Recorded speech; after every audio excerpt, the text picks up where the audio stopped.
Hello children, I'm Mashmi Das. I shall be taking up the subject biology for you all. Today we will discuss the chapter circulatory system. I hope all of you will pay your utmost attention, and in case if you incur any problem, you are free to consult me. Children, when we see all around, we see you, me, we all are what? We are human beings. And when we see any human being, what do we see? We can see the external parts of that human body. We can see the hands of that body, mouth, nose, eyes, legs. We can see all these parts which are present externally.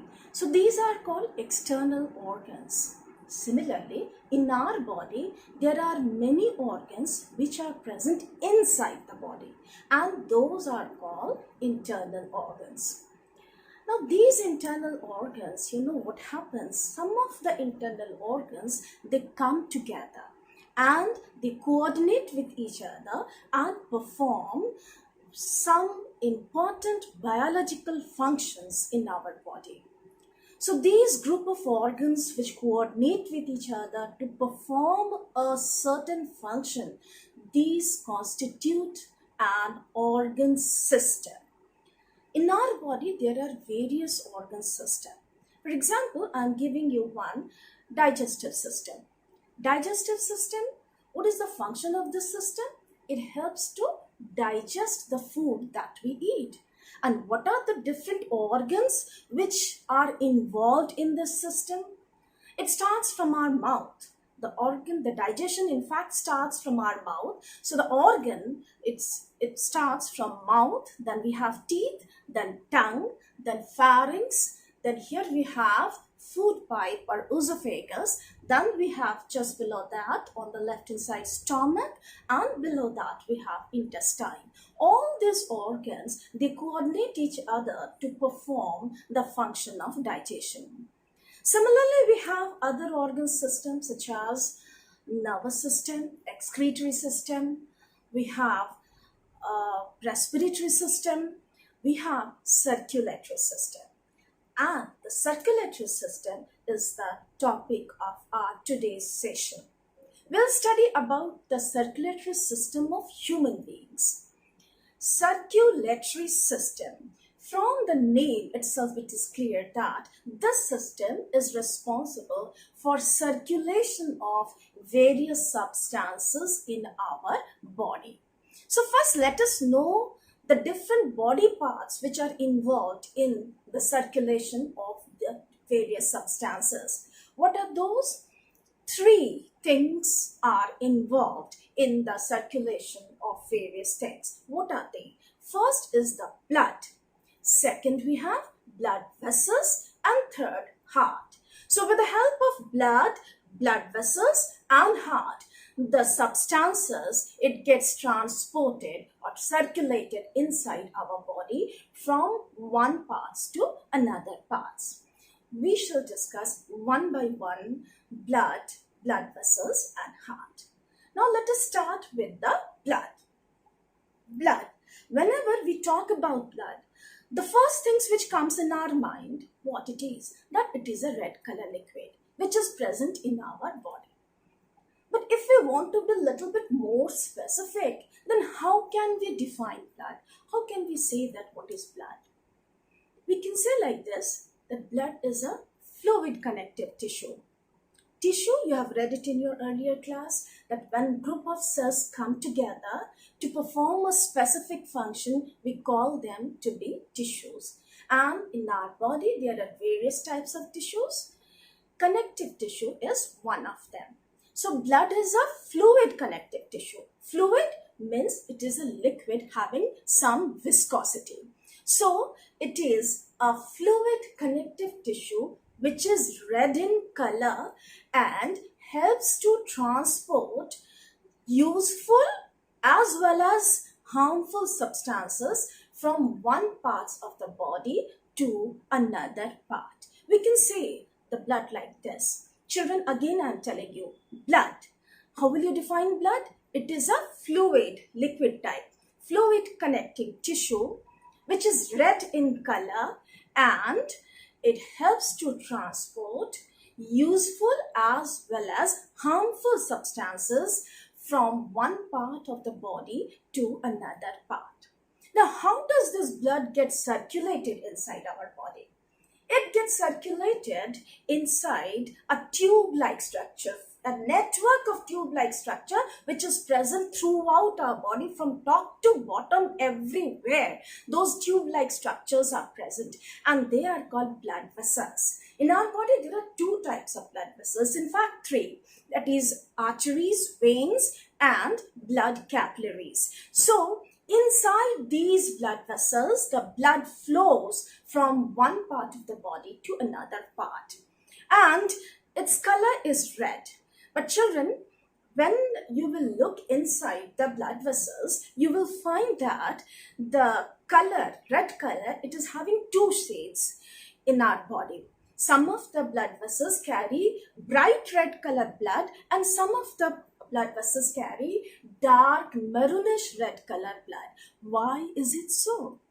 It is bright red color because those blood, they contain more amount of oxygen in it. These type of bloods are called oxygenated blood. And other type of blood, which is dark maroonish in color, they carry more of carbon dioxide, and this type of blood is called deoxygenated blood. Now this blood, when it flows, if we want to say the nature of the blood or the taste of the blood, it is slightly saltish in taste. Saltish in taste.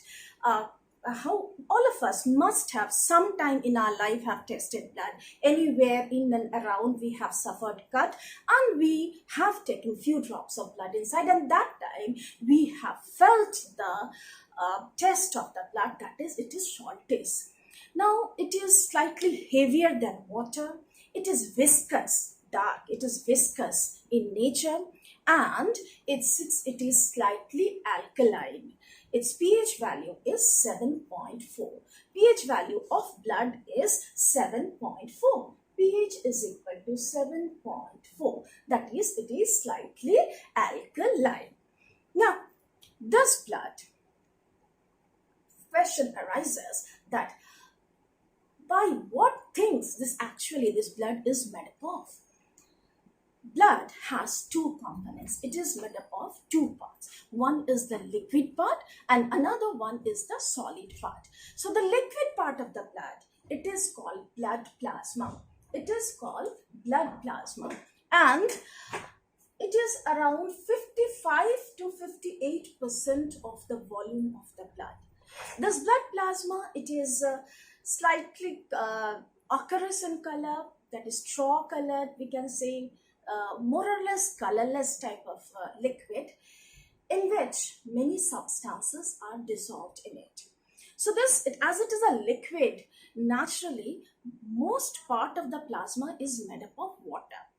90%, in fact 90% of the blood is made up of water, and 10% of the blood plasma, some other substances are dissolved in it. Now, what are those substances which are dissolved in the blood plasma? What are the various substances? First is protein. There are various types of proteins which are present in the blood plasma. What are the proteins? What are the different types of proteins? That is albumin, globulin, prothrombin, fibrinogen, antibodies. These are the various blood proteins present in our blood plasma. Apart from this, what else is present in the blood plasma? There are certain inorganic salts which are present in the blood plasma. Inorganic salts, what are the various inorganic salts? Mainly children, there are two types of inorganic salts which are present in our blood. One is sodium chloride and another one is sodium bicarbonate. Its quantity is maximum in the blood plasma. But apart from these inorganic salts, there are other inorganic salts also which are present, such as the salts of potassium, calcium, magnesium, iron. So these are the various inorganic salts which are present in the blood plasma. What else is present in the blood plasma? In the blood plasma, apart from this, we have food materials present. Food materials present, there are certain food materials which are present in the plasma. You know that we eat food, and after eating the food gets digested. And after the digestion, the useful part of the food is get mixed up with the blood, and that is what is present in the blood plasma. The carbohydrate part of the food, children, please note, carbohydrate part of the food, it gets converted into glucose and it is present in the blood plasma. The protein part of the food, it gets converted into amino acids, which is present in the blood plasma.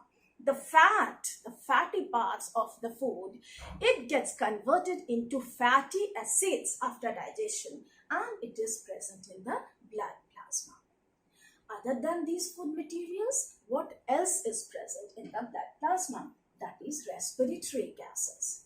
From the name respiratory gases, that is the gases which are involved in respiration, you know that there are two types of gases which is involved in respiration. We inhale oxygen, so oxygen is present in the plasma. We exhale, give out carbon dioxide, which is present in the blood plasma.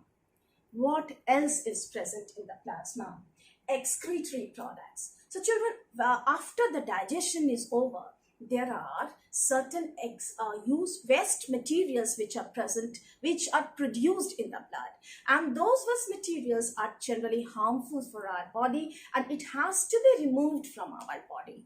So those waste materials, which are called excretory products also, they are present in the blood plasma. What are the various types of waste materials? They are generally urea, uric acids, or salts of ammonia. So these are the waste products present in the blood plasma. What else is present in the plasma? We have certain chemical compounds which is present in a very less quantity, small quantity in our blood.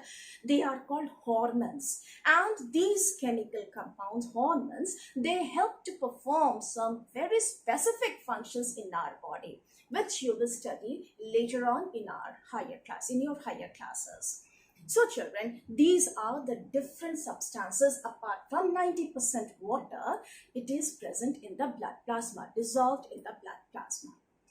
So that is all about our first component of the blood, that is blood plasma. Let us come to the second component of the blood, which is called formed elements or cellular elements. Why it is called formed elements? Children, actually, this is the solid materials which is present in the liquid blood plasma. So they have got a different shapes. They have formed some shapes. So these are called formed elements. And these cellular formed elements or cellular elements, they are of three types in the blood plasma. They are present in the blood plasma itself. They float in the blood plasma. And if we see any blood, when we see any blood, we cannot distinguish between the liquid part or the solid part. They are mixed, totally intermingled with each other. But it can be separated in the laboratory, the liquid part and the solid part. And if we see it under the microscope, we can see that this solid part or the cellular elements, they are of three types. First is RBC. Second is WBC, and third one is the blood platelets. We shall discuss now one by one about all three. RBC. What is the full form of RBC? Red blood cells. Red blood cells, it is also called erythrocytes. It is present in the blood plasma. Now this RBC, children, the cells, red blood cells, what is the shape of the cell which is present in the blood? What is the shape? It is biconcave disc-like structure. Bi means two side, concave structure. So when you say the biconcave structure, see, by this side, one side, this side, one side. Now this is concave shape and this is concave shape. So biconcave structure, a disc-like structure, a disc-like biconcave structure, the RBC is. And the center part, it is flattened. The center part is flattened. So this is the shape of the RBC. And this RBC, they are produced in which part of our body? They are generally produced in the bone marrow of the long bones. Bone marrow, it is the substances which is present, cellular substances which is present inside the long bones of our body. That is inside the tibia, fibula, wrist bone, pelvic bone. So inside these are the long bones of our body, and inside this bone, the RBC in our body is produced. Children, it happens in adult, generally in the adult, but when a living being is in embryonic stage means when that living being is present inside mother's womb, then we call that stage to be embryo. So in the embryonic stage, the RBCs are produced in the spleen and liver, also in the spleen and liver of that living body. And when it comes out, when it is a baby, till 5 years of age, when it comes out of mother's womb, when it is a baby, till 5 years of age, RBC is produced inside all the bones of the body. It is not separated as long bones or short bones. No, in all the bones of the body, RBCs are produced. But after 5 years of stage, as a child grows, then the production of RBC is taken up only by the long bones of our body. Now, after the production, it remains alive for certain number of days. For how many days it is alive? It remains alive generally 100 to 120 days. We call the lifespan, it is called lifespan of RBC. We call it to be if you have to be very specific, then it is 120 days. After 120 days, the lifespan of that particular RBC finishes and they dies. When they die, they have to be removed from our body. Which part of our body removes those RBCs, dead RBCs? Liver. The liver, which is present in our body, it is a very important internal organ. It removes the cells, dead RBCs from our body.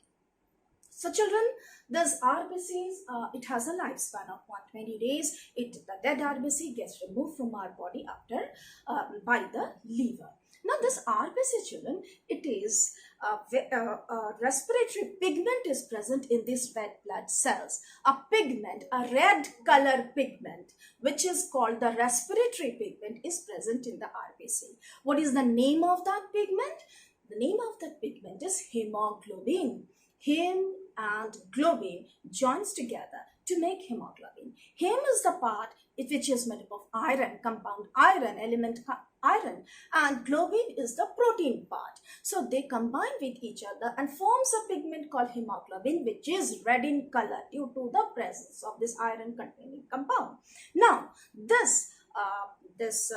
if there is a question that why blood is red in color, blood is red in color due to the presence of the pigment hemoglobin in the blood. And hemoglobin is an iron containing pigment. Iron containing pigment, children, remember that. And this hemoglobin is very special. I told you that it is a respiratory pigment. Why it is a respiratory pigment? Because it has the ability to combine with oxygen readily. That means the blood, when it is near about the lungs, the hemoglobin present in the blood, it readily combines with the oxygen from the lungs and it forms a compound called oxyhemoglobin.